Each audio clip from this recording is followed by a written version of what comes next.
नमस्कार, आज हम लोग पढ़ने वाले हैं क्लास 12th के इम्पोर्टेंट नोट्स, जो बाबू एग्जाम के पर्पज से बहुत ही इम्पोर्टेंट है।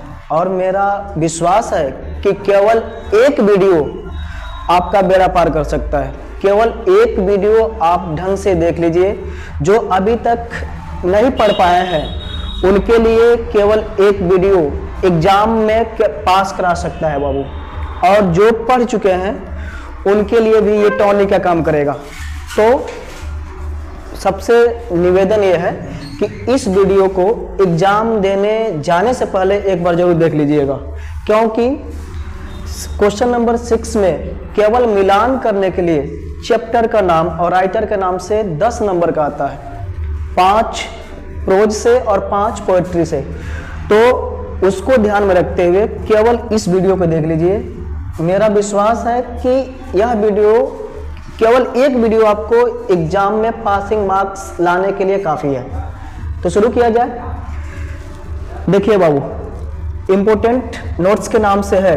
पहला चैप्टर है प्रोज का, इंडियन सिविलाइजेशन एंड कल्चर, भारतीय संस्कृति और सभ्यता, जिसके राइटर कौन है? महात्मा गांधी, जिनका जन्म कब हुआ था? 2 अक्टूबर 1869, और मृत्यु कब हुआ था? 13 जनवरी 1948। तो ये याद रखिएगा कि भारतीय सभ्यता और संस्कृति के राइटर कौन है? महात्मा गांधी, जिनका जन्म कब हुआ था? 2 अक्टूबर 1869, और मृत्यु 30 जनवरी 1948। नेशनलिटी पूछे तो इंडियन, एसोसिएटेड, जुड़ाव था उनका यंग इंडिया से। Autobiography, my experiment with truth, और उनके आत्मकथा का नाम क्या था? महात्मा गांधी के आत्मकथा का नाम था माय एक्सपेरिमेंट विथ ट्रूथ। उनकी फेमस वेपन्स, मतलब उनका मुख्य हथियार क्या था? ट्रूथ एंड नॉन वायलेंस, सत्य और अहिंसा। और उनको और किस नाम से जाना जाता है? तो Bapu and father of the nation, राष्ट्रपिता के नाम से, राष्ट्रपिता और बापू के नाम से। आगे बढ़ा जाए। आगे है कि चैप्टर के बारे में पूछे कि पहला जो चैप्टर था इंडियन सिविलाइजेशन एंड कल्चर, किस टाइप का चैप्टर है? तो टाइप याद रखिएगा बाबू, ऐसे है, निबंध है। और कहाँ से लिया गया है? तो महात्मा गांधी के आत्मकथा माय एक्सपेरिमेंट विथ ट्रूथ से लिया गया है। तो कुल मिला जुला के पहला पार्ट जो था, इसमें क्या ध्यान देना है बाबू आपको कि इंडियन सिविलाइजेशन एंड कल्चर के राइटर कौन है? महात्मा गांधी, जन्म कब हुआ था? 2 अक्टूबर 1869, मृत्यु कब हुआ था? 13 जनवरी 1948, नेशनलिटी इंडियन, एसोसिएटेड विथ, उनका जुड़ाव था किससे? यंग इंडिया से। उनकी आत्मकथा का नाम क्या है? My experiment with truth. उनकी प्रमुख हथियार क्या है? सत्य और अहिंसा। और उनको और किस नाम से जाना जाता है? तो बापू के नाम से जाना जाता है और राष्ट्रपिता के नाम से जाना जाता है।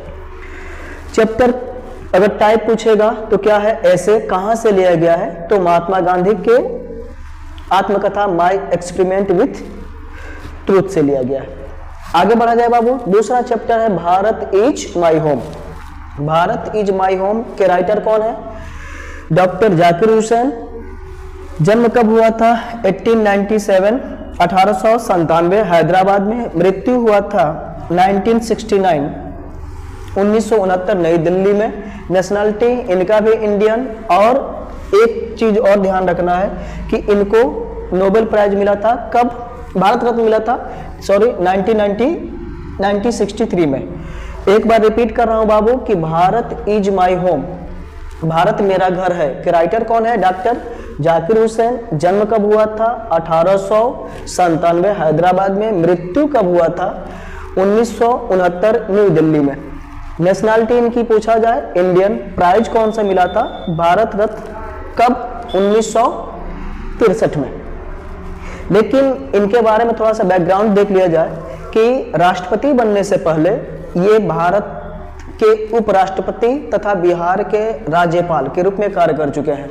देखा जाए, take oath as a president of India in 1967, इन्होंने भारत के राष्ट्रपति के रूप में कब शपथ लिया था? 1967 में, और राष्ट्रपति बनने से पहले 1957 से लेकर 1962 तक ये बिहार के राज्यपाल के रूप में काम कर चुके हैं, गवर्नर ऑफ बिहार।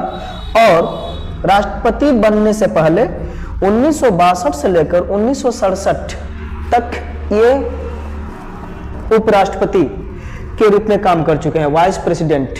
और राष्ट्रपति कब बने? 1967 से लेकर 1969 तक, यानी अपने राष्ट्रपति पद पे शपथ ग्रहण लेने के बाद 2 साल के कार्यकाल में इनकी क्या हो जाती है? मृत्यु हो जाती है। तो एक बार रिपीट करना चाहूंगा बाबू कि डॉक्टर जाकिर हुसैन राष्ट्रपति बनने से पहले उपराष्ट्रपति थे, और उपराष्ट्रपति बनने से पहले बिहार के राज्यपाल थे। डॉक्टर जाकिर हुसैन के रोल मॉडल यानी वो किसको फॉलो करते थे? डॉक्टर सर्वपल्ली राधाकृष्णन, जो सेकंड प्रेसिडेंट ऑफ इंडिया थे, जो भारत के दूसरे राष्ट्रपति थे। ओवरऑल एक बार फिर देख लिया जाए कि भारत इज माई होम के राइटर कौन है? डॉक्टर जाकिर हुसैन, जिनका जन्म कब हुआ था? 1897। मृत्यु कब हुई थी? 1969। Nationality Indian, prize Bharat Ratna कब मिला था? 1963 में। राष्ट्रपति बनने से पहले वे भारत के उपराष्ट्रपति रह चुके हैं, और उससे पहले बिहार के राज्यपाल के रूप में उन्होंने काम किया था। उनके रोल मॉडल कौन थे? भारत के दूसरे राष्ट्रपति डॉक्टर सर्वपल्ली राधाकृष्णन। चैप्टर के बारे में देख लिया जाए तो ये टाइप कैसा है?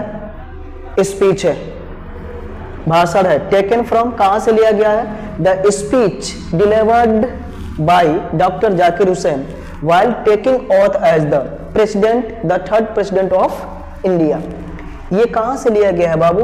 तो इसका आंसर क्या है कि जब वह भारत के तीसरे राष्ट्रपति के रूप में शपथ ले रहे थे, तो उन्होंने जो भाषण दिया था वही भाषण है भारत इज माई होम। आगे बढ़ा जाए। Part chapter number 3, A pinch of snuff, एक चुटकी सुंगनी या एक चुटकी खैनी। राइटर कौन है? मनोहर मलगांवकर। जन्म कब हुआ था? 1913, महाराष्ट्र में हुआ था, और मृत्यु 2010। नेशनलिटी इनकी इंडियन।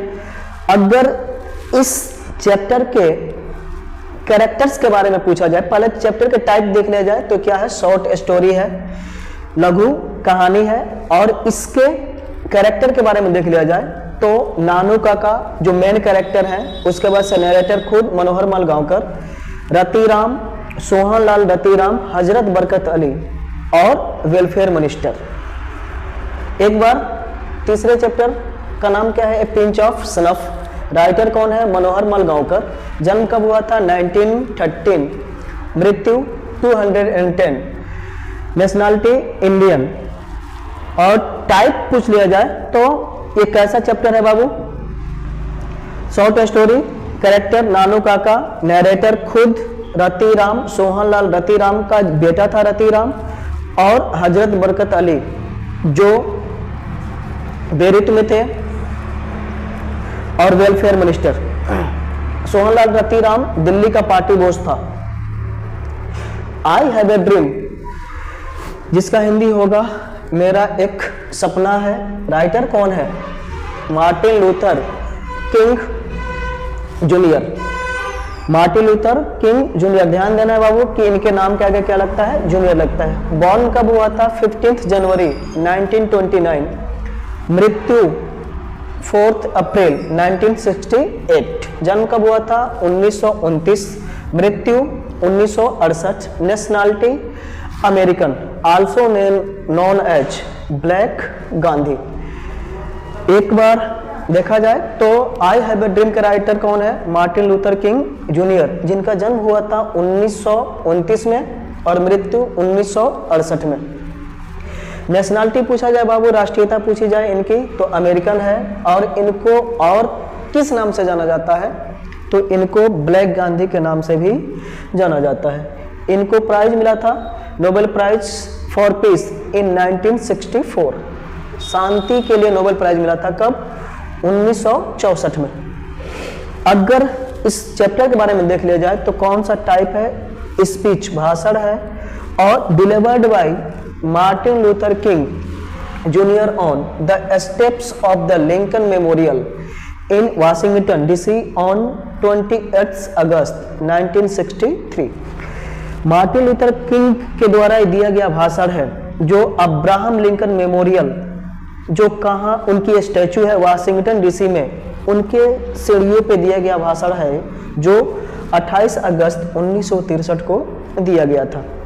कुल मिला जुला के इस पाठ में क्या होता है बाबू कि इस पाठ में अब्राहम लिंकन जो कि निग्रोज थे, ब्लैक थे, और इन्होंने ब्लैक के साथ जो अमेरिका में भेदभाव हो रहा था, जो मुख्य शहर थे अलाबामा और मिसिसिपी, उसके बाद उन्होंने कहा कि 100 साल पहले लगभग अब्राहम लिंकन के द्वारा ये घोषित हस्ताक्षर कर दिया गया था कि आज के बाद निग्रोज अमेरिका में उनके साथ निग्रोज के साथ कोई भेदभाव नहीं होगा।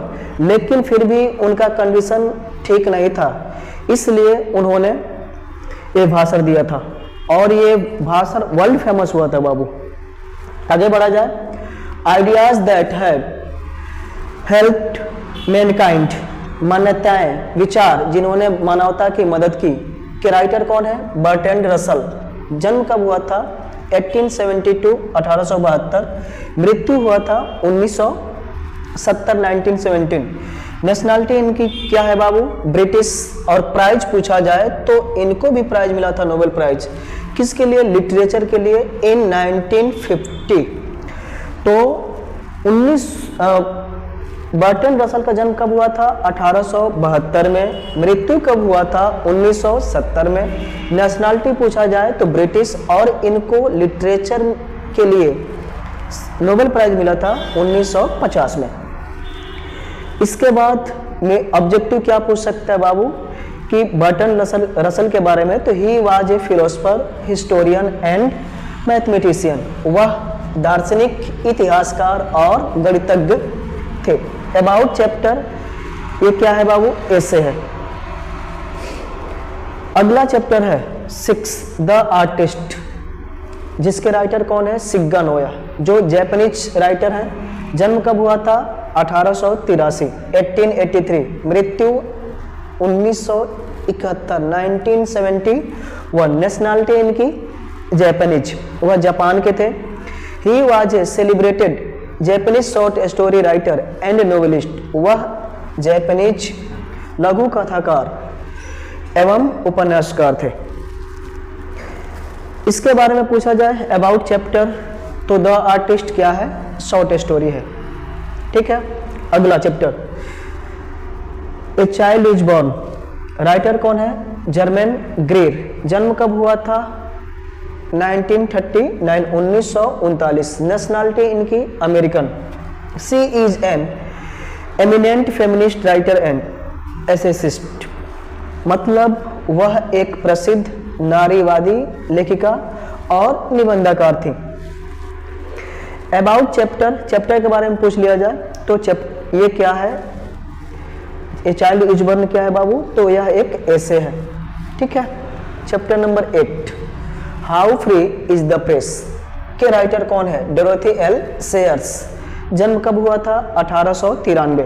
मृत्यु कब हुआ था? 1957। नेशनलिटी इनकी ब्रिटिश।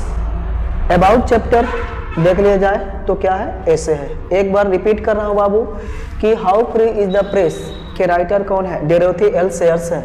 जन्म कब हुआ था? 1893। मृत्यु कब हुआ था? 1957। नेशनलिटी इनकी ब्रिटिश। अबाउट चैप्टर देख लिया जाए तो ये कौन टाइप कैसा है? ऐसे है, निबंध है।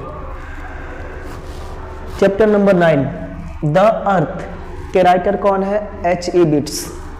द अर्थ के राइटर कौन है बाबू? H.E. बिट्स। और इनका जन्म कब हुआ था? 1905 में।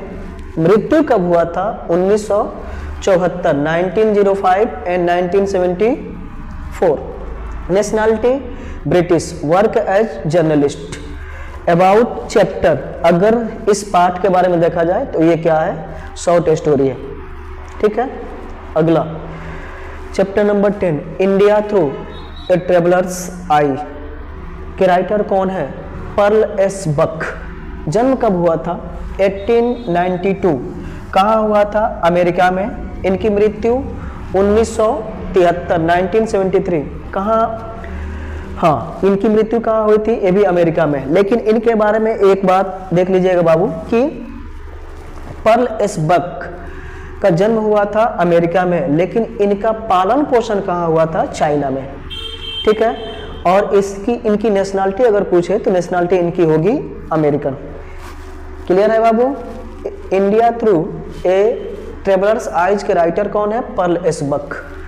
जन्म कहाँ हुआ था? अमेरिका में। कब हुआ था? 1892 में। मृत्यु कब हुआ था? 1973 में। लेकिन इनका पालन पोषण कहाँ हुआ था? तो चाइना में हुआ था। नेशनलिटी इनका पूछा जाए तो अमेरिकन था। प्राइज पूछा जाए कि इनको कौन सा प्राइज मिला था? तो नोबेल प्राइज मिला था। किसके लिए? लिटरेचर के लिए। कब? 1938 में। चैप्टर क्या है बाबू? जर्नी रिकॉर्ड है, यात्रा वृतांत है। क्या है बाबू? यह क्या है?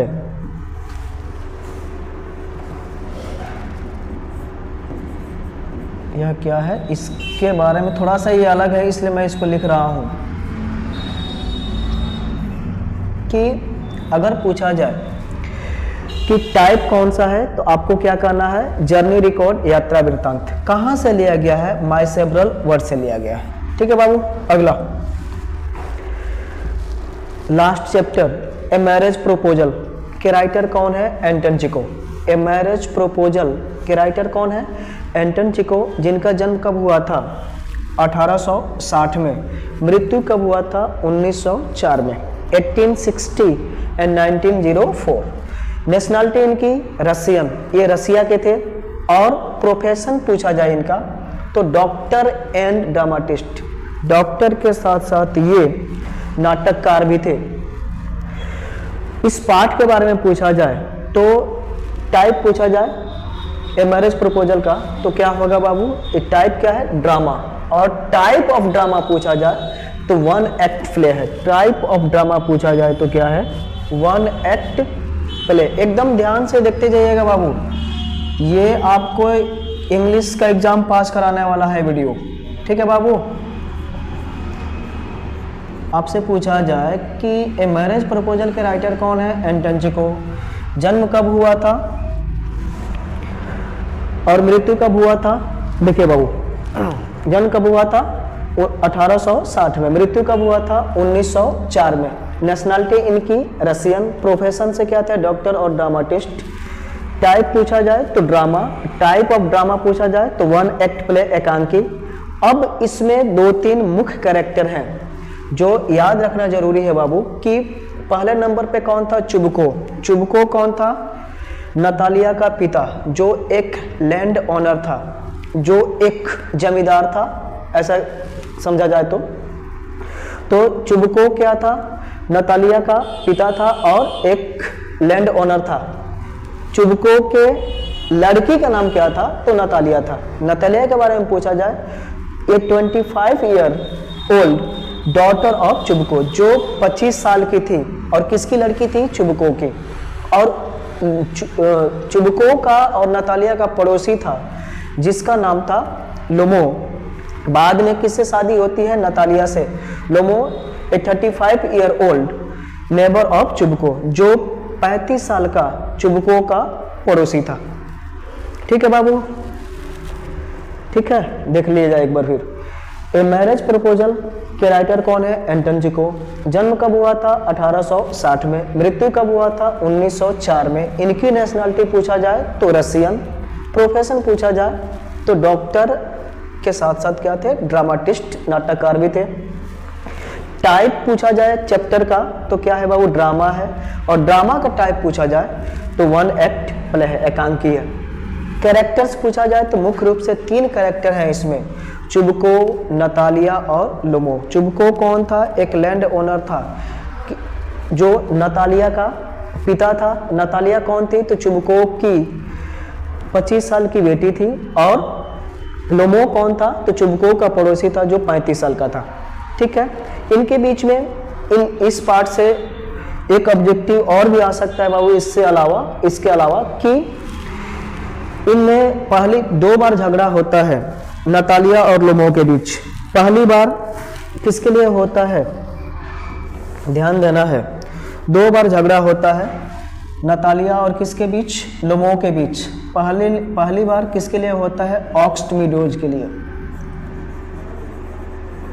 किसके लिए बाबू, ऑक्स मीडोज के लिए। ऑक्स मीडोज क्या है, ऑक्स मीडोज क्या है, तो घास का मैदान था। और दूसरी बार झगड़ा होता है डॉग्स के लिए। किसके लिए बाबू, डॉग्स के लिए, ठीक है। तो 2 बार झगड़ा होता है, एक बार झगड़ा होता है घास के मैदान के लिए और दूसरी बार झगड़ा होता है किसके लिए, कुत्ते के लिए। अब इसमें यह पूछ सकता है कि कुत्ता, जिसमें कि नतालिया का भी कुत्ता था और लोमो का भी कुत्ता था। देखिए बाबू एक चीज और इसमें और क्या पूछेगा कि जो डॉग्स थे, लोमो के कुत्ते का नाम गेस था। लोमो के कुत्ते का नाम क्या था, गेस था। और नतालिया के कुत्ते का नाम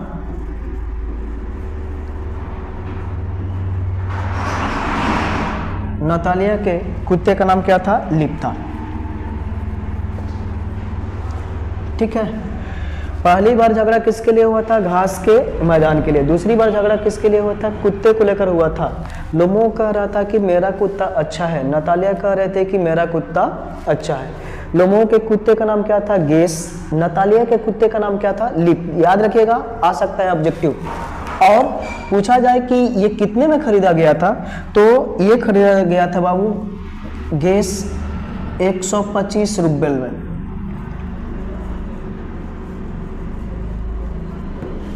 ठीक है, कितना में खरीदा गया था, 125 रूबल्स में, RUBLES। और ये कितने में खरीदा गया था, 85।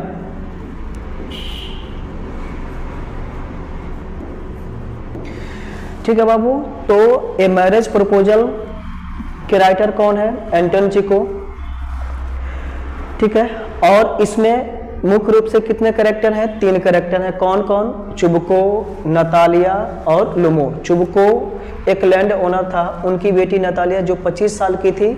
लोमो कितने साल का था, 35 साल का था। लोमो कितने साल का था, 35 साल का था। लोमो के कुत्ते का नाम क्या था, गेस था। नतालिया के कुत्ते का नाम क्या था, लिप था। लोमो के कुत्ते का प्राइस कितना था, 125 रूबल्स। नतालिया के कुत्ते का दाम कितना था, 85 रूबल्स। ठीक है बाबू, तो ये था अपना प्रोज का। अब हम लोग बढ़ते हैं किसके तरफ, पोएट्री की तरफ। चलिए, पोएट्री में पहला पार्ट है sweetest love I don't go. मेरी प्रियतमा मैं तुमसे दूर नहीं जाता। के राइटर कौन है, जॉन डॉन। का जन्म कब हुआ था, 1572, मृत्यु 1638। Sweetest love I don't go के राइटर कौन है, जॉन डॉन। जन्म कब हुआ था, 1572 में। मृत्यु कब हुआ था, 1631 में। नेशनलिटी इनकी पूछा जाए तो ब्रिटिश थे। आगे क्या लिखा है बाबू, he became a priest at the age of 42। यह एक क्रिश्चियन थे और ये 42 एज में ये क्या बन जाते हैं, प्रीस्ट बन जाते हैं। John Donne is well known for his songs and sonnet, stars and the elegies and sermons। देखिए बाबू, जॉन डॉन को सॉन्ग्स एंड सोनेट के लिए जाना जाता है, स्टार के लिए जाना जाता है, एंड द एलेजीज एंड सरमन्स के लिए जाना जाता है। अबाउट पोएम पूछा जाए, ये कैसा पोएम है, तो लव पोएम है। टोटल स्टैंजा इसमें कितने हैं, 5 है। क्लियर है बाबू। पहला part sweetest love I don't go के राइटर कौन है, जॉन डॉन। जन्म कब हुआ था, 1572 में। मृत्यु कब हुआ था, 1631 में। नेशनलिटी पूछा जाए तो ब्रिटिश, और ये 42 साल के एज में क्या बन गए थे, प्रीस्ट बन गए थे। ठीक है, इनको और सॉन्ग्स और सोनेट्स के लिए जाना जाता है, स्टार के लिए जाना जाता है, एलेजीज एंड सरमन्स के लिए जाना जाता है। टाइप पूछा जाए, लव पोएम। टोटल स्टैंजा कितने हैं, 5 है। पूरे विस्तार से हम लोग एक ही वीडियो में नहीं पढ़ सकते हैं बाबू, केवल इतना जान लीजिए जो इम्पोर्टेंट है। सॉन्ग्स ऑफ माई सेल्फ के राइटर कौन है, सॉन्ग ऑफ माई सेल्फ के वाल्ट विटमैन, जन्म कब हुआ था? 1839 में। मृत्यु कब हुआ था? 1892 में। Song of my self writer कौन है? वाल्ट विटमैन, जन्म कब हुआ था? 1839। मृत्यु कब हुआ था? 1892। नेशनलिटी पूछा जाए तो अमेरिकन। इनको और किस नाम से जाना जाता है? तो पीपुल्स पोएट। ठीक है बाबू, वाल्ट विटमैन को किस नाम से जाना जाता है? People's poet.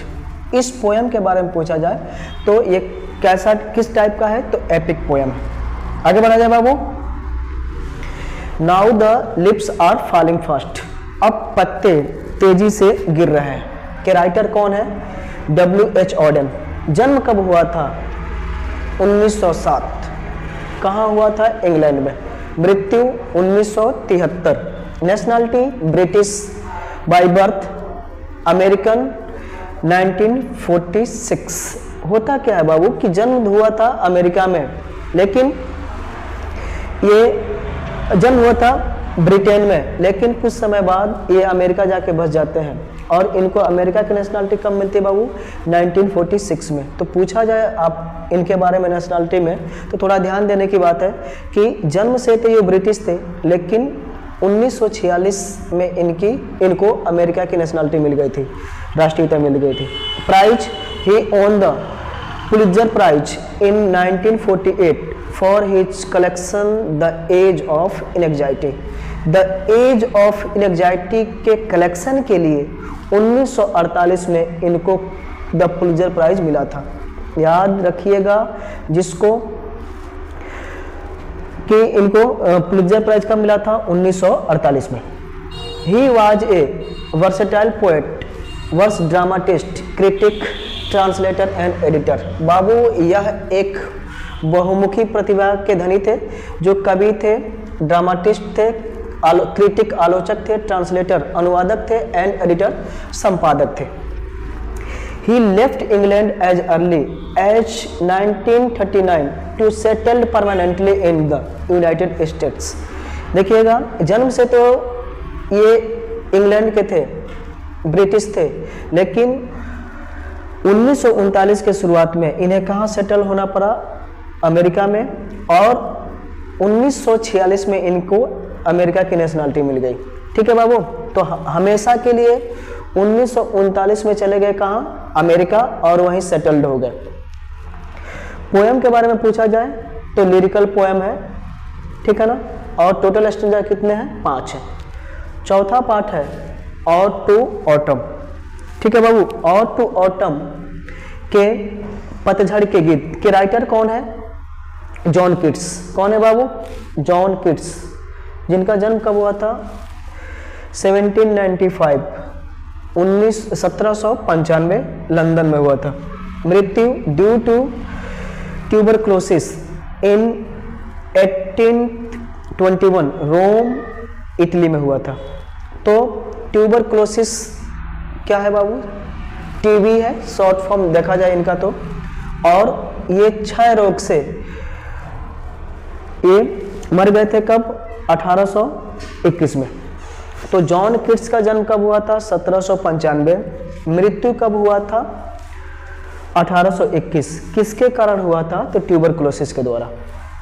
ठीक है। नेशनलिटी इनकी British. He was A romantic poet and also a surgeon. देखिएगा वह एक जॉन कीट्स एक किस नाम से जाने, मतलब एक रोमांटिक पोएट थे और सर्जन भी थे। He was deeply interested in cricket and boxing, और उनकी रुचि क्रिकेट और बॉक्सिंग में थी। पोएम पूछा जाए कैसा पोएम है? तो ऑड है। टोटल स्टैंजा कितना है? 3 है। ठीक है। अगला चैप्टर नंबर 5 एन एपिटाफ। ठीक है। तो एन एपिटाफ के राइटर कौन है? Walter de la. जन्म कब हुआ था? 1873 1873 में। मृत्यु कब हुआ था? 1956 में। नेशनलिटी पूछा जाए ब्रिटिश। इनको अवार्ड कौन सा मिला था? Order of merit by Elizabeth second in 1953। देखिएगा बाबू कि एन एपिटाफ का राइटर कौन है? वाल्टर डिला मेयर, जिनका जन्म हुआ था 1873 में, मृत्यु हुआ था 1956 में, और इनको इनकी नेशनलिटी क्या थी? ब्रिटिश थी। और इनको पुरस्कार कौन सा मिला था? Order of merit. किसके द्वारा? एलिजाबेथ द्वितीय के द्वारा। कब? 1953 में। Walter de la Mare belongs to 20th century, और वाल्टर डी ला मेयर 20वीं सदी के राइटर थे, जिनका संबंध किससे था? 20वीं सदी से था। His songs for children and Peacock Pie depicts world of dreams. इनकी पुस्तकें Songs for Children and Peacock Pie depicts world of dreams। देखिएगा, इनको बचपन में इनको प्यार नहीं मिल पाया था, जिसके कारण इनके जो ख्वाब थे वो हमेशा मतलब कि सपनों की दुनिया में थी। और इनके जितने भी कविताएं थी, जिनके भी बुक्स थे, उसमें अपने ख्वाब के बारे में दिखाते हैं वो कि कैसा जीवन होना चाहिए। अबाउट पोएम पूछा जाए तो मेमोर है। स्टेंजा कितने हैं? 7 लाइन्स। ठीक है बाबू। और 7 लाइन्स स्टेंजा नहीं है बाबू, 7 लाइन्स है। और इसको जिसमें 7 लाइन्स हो उसको हम क्या कहते हैं? सेप्टेट कहते हैं। Chapter number 6 the soldier. कौन है इसके राइटर? Rupert book. कब हुआ था जन्म इनका? 1887 में। मृत्यु कब हुआ था? 1915 में। किसके माध्यम से हुआ था बाबू? किसके द्वारा हुआ था? तो सेप्टिसीमिया। सेप्टिसीमिया एक बीमारी है जो शरीर में जहर फैल जाने के कारण जिसकी मृत्यु हो जाती है। ठीक है ना। तो सेप्टिसीमिया का मतलब शहर में किसी कीट के काटने से पूरे शरीर में जहर फैल गया था, जिसके कारण इनकी मौत हो गई थी। तो इनका जन्म कब हुआ था? 1887 में। और मृत्यु शरीर में जहर फैल जाने के कारण 1915 में हुआ था। नेशनलिटी पूछा जाए तो ब्रिटिश। और इनको और किस नाम से जाना जाता है? तो वार पोएट के नाम से जाना जाता है। ठीक है बाबू। देखिएगा कि रूपर्ट ब्रुक के बहुत सारे क्या कहते हैं पोएम्स हैं, लेकिन इनमें इनका द सोल्जर बहुत ही फेमस है। और इनको जितने भी पोएम्स हैं सब कैसे हैं बाबू? वार के से संबंधित है, इसलिए इनको क्या कहा जाता है? वार पोएट कहा जाता है। प्रोफेशन देखा जाए तो अकॉर्डिंग टू प्रोफेशन छूट गया बाबू इनको। उनका प्रोफेशन क्या था बाबू? इनका पोएट थे ये और सोल्जर थे। एक second.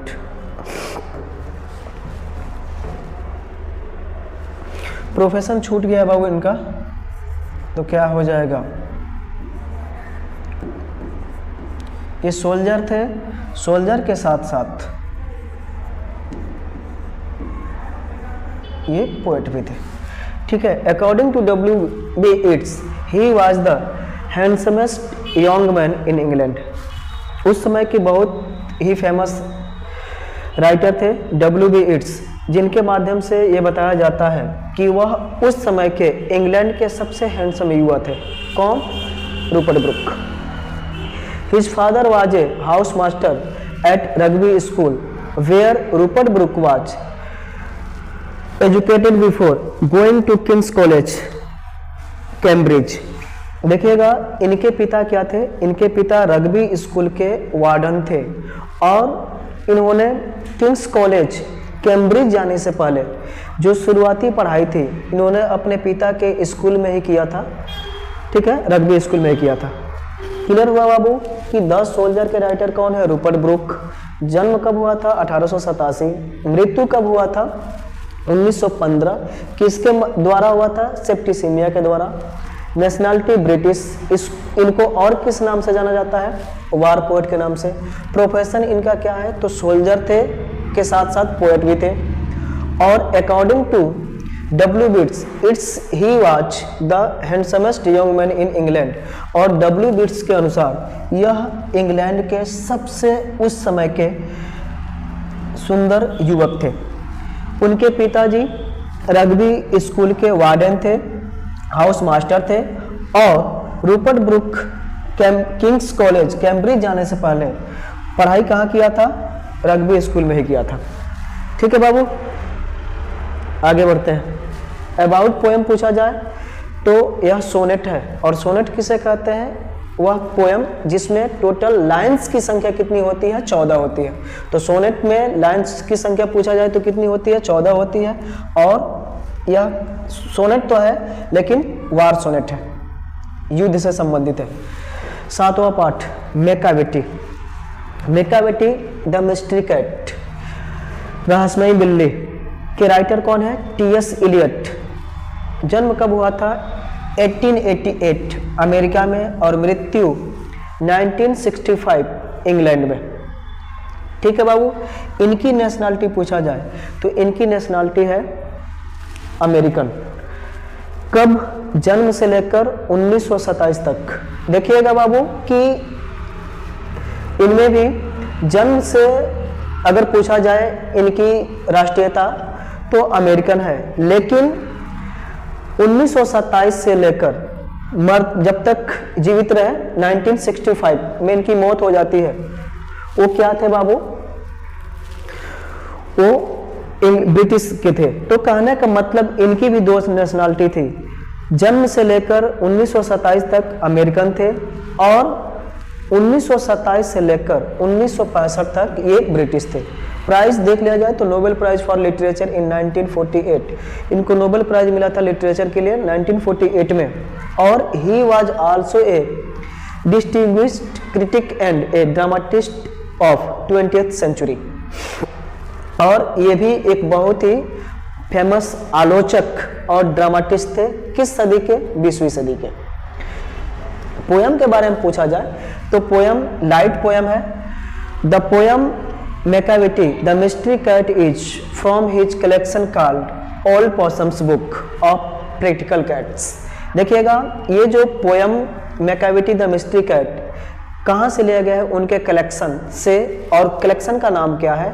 Old Possum's Book of Practical Cats. 8वां चैप्टर क्या नाम है बाबू? फायरहम। फायरहम के राइटर कौन है? K. N.. Daruwalla.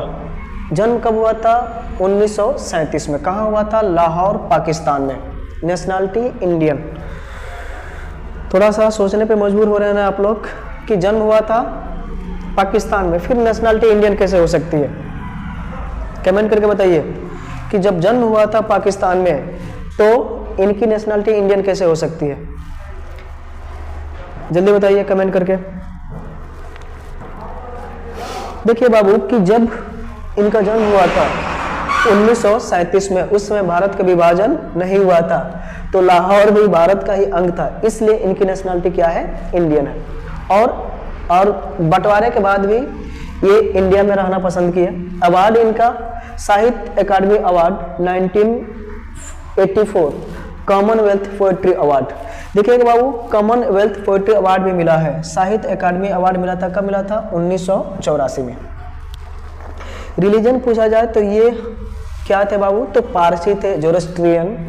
He is also a former Indian police service IPS officer. ठीक है। तो के.एन. दारूवाला का जन्म कब हुआ था? 1937 में। कहाँ हुआ था? लाहौर पाकिस्तान में। नेशनलिटी पूछा जाए तो इंडियन, ध्यान देने की बात है। अवार्ड पूछा जाए तो साहित्य अकादमी अवार्ड 1948 मिला था और कॉमनवेल्थ पोएट्री अवार्ड भी मिला था। इनका अगर धर्म पूछा जाए तो पारसी थे और यह एक इससे पहले इंडियन पुलिस सर्विस के रूप में वे काम कर चुके हैं।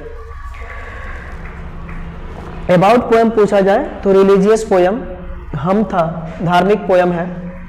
9वां चैप्टर है बाबू द स्नेक। एक बार देख लीजिए वहां पे 9वां पार्ट क्या है बाबू? The snake. राइटर कौन है? D.H. लॉरेंस। जन्म कब हुआ था? 1885। मृत्यु कब हुआ था? 1930। नेशनलिटी इनकी क्या है? British. He grew up amid the strife between his gentle and educated mother and coarse minor father। थोड़ा सा इनके बारे में जान लेते हैं बाबू कि D.H. लॉरेंस का बचपन बहुत ही तंग हाल में बीता, क्योंकि इनकी माँ एक पढ़ी लिखी महिला थी, जबकि इनके पिता कोयले के खान में काम करते थे और उसके साथ वो पियक्कड़ भी थे। तो प्रॉब्लम ये था कि इनके पिताजी दारू का सेवन करते थे और इनकी माँ पढ़ी लिखी थी और इनके बीच हमेशा झगड़ा लफड़ा होता रहता था, इसलिए इनका बचपन थोड़ा कष्टमय भी था। तो ये बताया गया इसमें। अबाउट पोएट पूछा जाए, अबाउट यहाँ पे चैप्टर होना चाहिए बाबू। अबाउट चैप्टर पूछा जाए तो फ्री वर्स है। 10वां चैप्टर है, last chapter, my grandmother's house. 10वां चैप्टर का नाम क्या है? माई ग्रैंड मदर हाउस, मेरे दादी माँ का घर के राइटर कौन है? कमला दास। कब जन्म हुआ था? 1934 में। मृत्यु कब हुआ था? 2009 में। नेशनलिटी पूछा जाए तो इंडियन। Autobiography my story 1976। फिर एक बार बताना चाहूँगा बाबू कि कमला दास का जन्म कब हुआ था? 1934 में। मृत्यु कब हुआ था? 2009 में। नेशनलिटी पूछा जाए तो इंडियन। इनके आत्मकथा का नाम क्या था? My story. जब कब प्रकाशित हुआ था? 1976 में। She was short listed for the Nobel prize for literature in 1984। इनका नाम शॉर्ट लिस्ट हुआ था किसके लिए? नोबेल प्राइज के लिए, लेकिन इनको नोबेल प्राइज नहीं मिला था। ध्यान देना है बाबू कि इनको नोबेल प्राइज लिटरेचर के लिए, नोबेल प्राइज के लिए शॉर्ट लिस्टेड किया गया था, लेकिन मिला नहीं था। कब किया गया था? 1984 में। इससे पहले एक चीज़ और जान लीजिए बाबू कि और कौन कौन पोएट हैं। तो आपके बुक में Mahatma Gandhi Indian civilization and culture के हैं जिनको 5 बार, एक बार नहीं बाबू, कितनी बार? 5 बार नोबेल प्राइज के लिए शॉर्ट लिस्टेड किया गया था, लेकिन उनको भी नहीं मिला था और कमला दास को भी नहीं मिला था।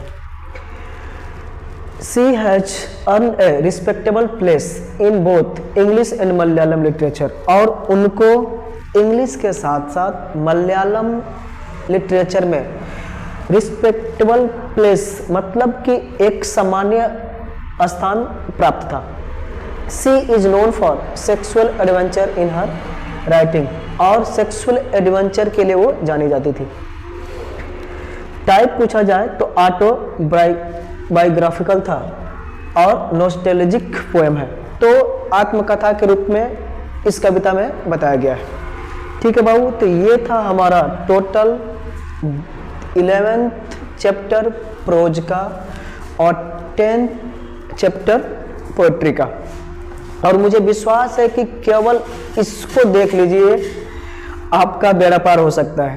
केवल ये देख कर जाइए, एग्जाम देने से पहले एक बार रिवीजन कर लीजिए किसके बारे में? चैप्टर के बारे में, राइटर के बारे में और प्राइज के बारे में, नेशनलिटी के बारे में।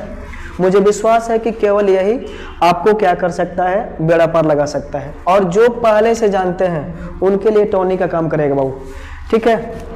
और दूसरा पार्ट है स्टोरी ऑफ इंग्लिश, जो हम इसके बाद पढ़ने वाले हैं।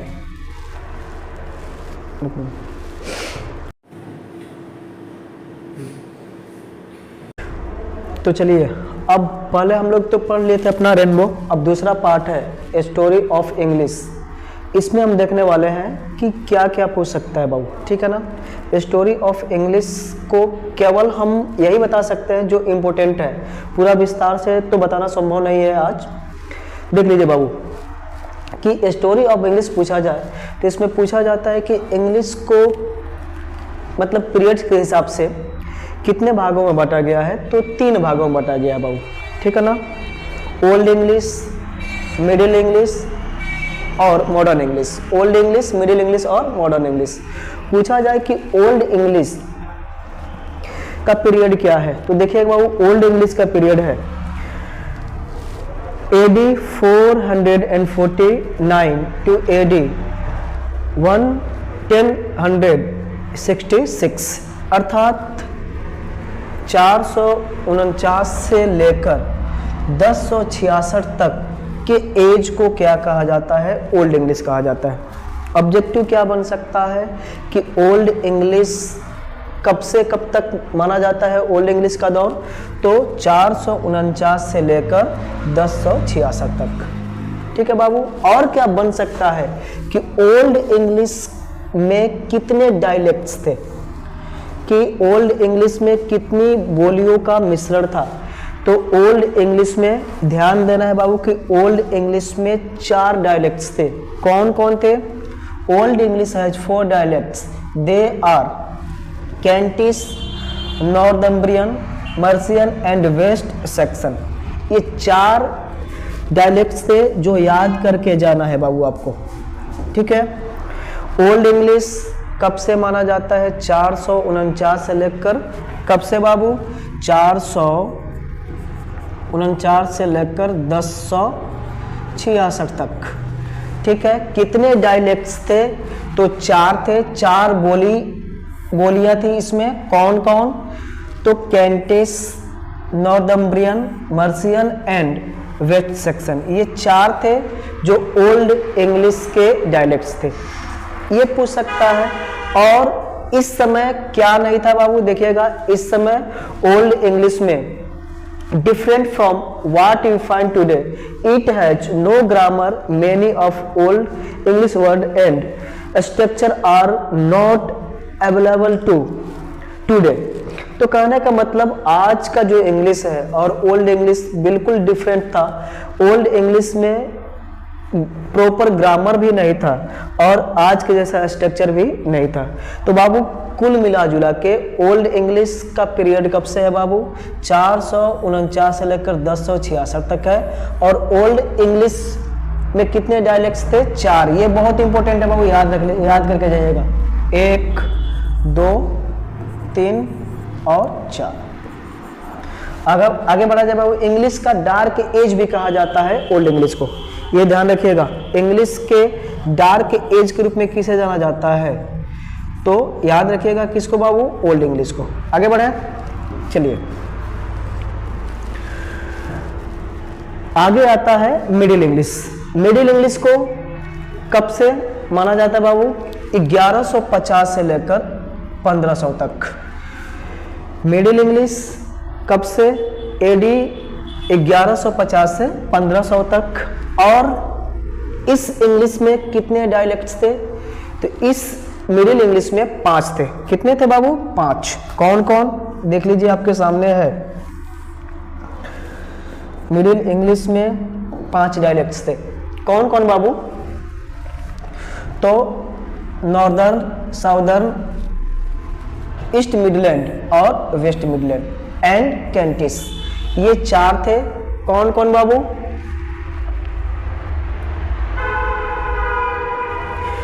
Northern, Southern, East Midland, West Midland and Kentish. तो ओल्ड इंग्लिश में 4, मिडिल इंग्लिश में 5 डायलेक्ट्स, ठीक है। कौन ऐसा डायलेक्ट्स है जो ओल्ड में भी था, मिडिल में भी था? तो क्या होगा उसका आंसर? कैंटिस। आगे क्या कह रहा है बाबू कि इस पीरियड में the introduction of printing technology and the great vowel shift are 2 significant events. तो इस पीरियड के मॉडर्न मिडिल इंग्लिश के मुख्य सिग्निफिकेंट कितने थे? 2 थे। क्या क्या बाबू? पहला, प्रिंटिंग टेक्नोलॉजी का इंट्रोडक्शन, आविष्कार, और ग्रेट वोवेल शिफ्ट, ठीक है बाबू, ग्रेट वोवेल। तो ये 2 इवेंट थे इस पीरियड के। इस पीरियड में जो मुख्य राइटर हैं उनका नाम क्या है? नाम भी देख लीजिए बाबू। Charles, Gower, Langland and Wycliffe are important writers of this period. तीसरा इंग्लिश है मॉडर्न इंग्लिश। कुल मिला जुला के फिर मैं बोलना चाहूँगा कि ओल्ड इंग्लिश का में कितने डायलेक्ट्स थे? 4। और मिडिल इंग्लिश में कितने थे? 5। कब से काल देखा जाए तो 449 से लेकर 1066 तक। और इसका बाबू 1150 से लेकर 1500 तक, ठीक है। मॉडर्न इंग्लिश देख लिया जाए। मॉडर्न इंग्लिश 1500 से लेकर टिल नाउ, अब तक का जो पीरियड है, किस नाम से जाना जाता है? मॉडर्न इंग्लिश के नाम से जाना जाता है, ठीक है। और इसमें भी देख लीजिएगा बहुत सारे लैंग्वेजेस का क्या है? मिश्रण है, ठीक है, मिक्स्ड है इसमें। और मॉडर्न इंग्लिश और इसमें एक चीज और ध्यान दीजिएगा बाबू कि इसमें मॉडर्न इंग्लिश में it is spoken and written in the same way in the larger parts of the world, it has its own standard pronunciation. तो इसका स्टैंडर्ड प्रोनाउंसिएशन है और the 18th century has been called the Augustan age in the history of English। ये पूछ सकता है objective में बाबू कि अगस्टन एज के रूप में किसे जाना जाता है, या फिर 18th सेंचुरी को किस एज के रूप में जाना जाता है। तो किस नाम से बाबू? अगस्टन एज के नाम से। ठीक है, चलिए ये था किसके बारे में? मॉडर्न इंग्लिश के बारे में। तो मॉडर्न इंग्लिश कुल मिला जुला के कब से 1500 से आज तक जो चल रहा है मॉडर्न इंग्लिश है। इसमें लगभग 50 से ज़्यादा लैंग्वेजेस का मिश्रण है, भाषाओं का मिश्रण है। 18वीं सदी को किस नाम से जाना जाता है? अगस्टन एज के नाम से जाना जाता है। और क्या इंपॉर्टेंट है बाबू? सब तो हम नहीं बता सकते हैं, लेकिन इतना जरूर बता सकते हैं जिससे कि एग्जाम में काफ़ी हद तक आपको मदद मिल सकता है। जैसे कि इंग्लिश को 3 रूपों में, पूरे विश्व में इंग्लिश को 3 रूपों में बोला जाता है। पहला मदर टंग फर्स्ट लैंग्वेज, दूसरा सेकेंड लैंग्वेज या ऑफिशियल लैंग्वेज, और तीसरा फॉरेन लैंग्वेज। इंग्लिश को 3 रूपों में, कौन कौन सा? Mother tongue, first language, second language और तीसरा फॉरेन लैंग्वेज। आपसे ये पूछ सकता है बाबू कि नेम ऑफ 4 कंट्रीज, 4 ऐसे देश का नाम बताइए जहां पे इंग्लिश किस लैंग्वेज के रूप में जाना जाता है? फर्स्ट लैंग्वेज के रूप में, मदर टंग के रूप में। तो क्या हो सकता है? UK, USA, Ireland, Canada, Australia, New Zealand and south Africa. ये कुछ देश हैं जहां इंग्लिश को किस रूप में जाना जाता है? मदर टंग के रूप में जाना जाता है, यानी फर्स्ट लैंग्वेज के रूप में। तो फर्स्ट लैंग्वेज के रूप में कम से कम 4 कंट्री का नाम एग्जाम में जाने से पहले याद करके जाइएगा। ये क्वेश्चन आंसर में भी पूछ सकता है, आपके सेंटअप एग्जाम में भी, लास्ट एग्जाम में आपसे पूछा गया था। तो इसमें याद करके जाइएगा कि मदर टंग के रूप में कौन कौन से देश हैं। तो 4 कंट्री का नाम कम से कम याद करके जाएगा, यूके, यूएसए, आयरलैंड और Canada, Australia, New Zealand, south Africa. ऐसे 4 कंट्रीज के नाम। ऐसे और कौन से कंट्री हैं जहां पे इंग्लिश को सेकेंड लैंग्वेज के रूप में जाना जाता है, ऑफिशियल लैंग्वेज के रूप में? तो इसमें क्या है बाबू? It is use as a second language in Asian and African countries such as India, Singapore, Malaysia, Namibia. ये देश हैं जहां पे इंग्लिश को सेकेंड लैंग्वेज के रूप में जाना जाता है। It is the widely used and studied as a foreign language. अब देखिए बाबू कि 2 तो हो गया कि फर्स्ट लैंग्वेज और सेकेंड लैंग्वेज, तीसरा है थर्ड लैंग्वेज। थर्ड लैंग्वेज के रूप में इंग्लिश किस देश में जाना जाता है? तो China, Japan, France, Germany, Switzerland, Saudi Arabia, Egypt, Iraq, etc। ये ऐसे देश हैं जहां पे इंग्लिश को फॉरेन लैंग्वेज के रूप में जाना जाता है। ठीक है, तो हमने अभी तक क्या क्या समझ लिया? हमने अभी तक ओल्ड इंग्लिश समझा, हमने अभी तक मिडिल इंग्लिश समझा, मॉडर्न इंग्लिश समझा, और ये भी समझ लिया कि इंग्लिश को 3 रूपों में जाना जाता है, मदर टंग के रूप में, फर्स्ट लैंग्वेज के रूप में, दूसरा सेकेंड लैंग्वेज के रूप में, ऑफिशियल लैंग्वेज के रूप में, और तीसरा फॉरेन लैंग्वेज के रूप में। और हमने ये भी देख लिया कि मदर टंग के रूप में कौन कौन से देश हैं जहाँ पे इसका यूज किया जाता है। हमने ये भी देख लिया कि सेकेंड लैंग्वेज के रूप में और फॉरेन लैंग्वेज के रूप में कहाँ कहाँ इसको यूज किया जाता है। अब थोड़ा बहुत और जान लेते हैं कि ये जो इंग्लिश का जन्म हुआ था वो कैसे हुआ था। तो the English we speak today came from the speech of the Germanic tribes. तो इंग्लिश के जन्मदाता कौन है? जर्मनिक ट्राइब्स हैं। ये आपको जान के आश्चर्य होगा कि इंग्लिश, हम लोग समझते हैं कि इंग्लिश का मतलब अंग्रेज, लेकिन इंग्लिश के जन्मदाता कौन है? जर्मनिक ट्राइब्स थे। मतलब कि जर्मन के जो ट्राइब्स थे वो थे, और उनको कुल मिला जुला के किस नाम से जाना जाता था? तो एंग्लो सैक्सन के नाम से जाना जाता था, जिसके अंतर्गत 3 ट्राइब्स थी, angles, sections and Jutes. Clear है बाबू? एक बार फिर, इंग्लिश जो हम आज बोलते हैं और जिसके बारे में हम जानते हैं वो किसके द्वारा, उनके जन्मदाता कौन है? जर्मनिक ट्राइब्स थे और वो कहाँ के थे? तो जर्मनी के थे। और वो ट्राइब्स कौन कौन थे? एंगल्स थे, सेक्शंस थे और ज्यूट, जिनको मिला के क्या कहा जाता है? एंग्लो सेक्शंस कहा जाता है। ये ऑब्जेक्टिव में ये भी पूछ सकता है कि एंग्लो सेक्शंस के अंतर्गत कौन कौन से ट्राइब्स आते हैं, तो इसमें से दो कोई भी देगा, एक तीसरा आपको सेलेक्ट करना है। तो एंगल्स और सेक्शन दे दे तो आपको क्या सेलेक्ट करना है? जूट्स।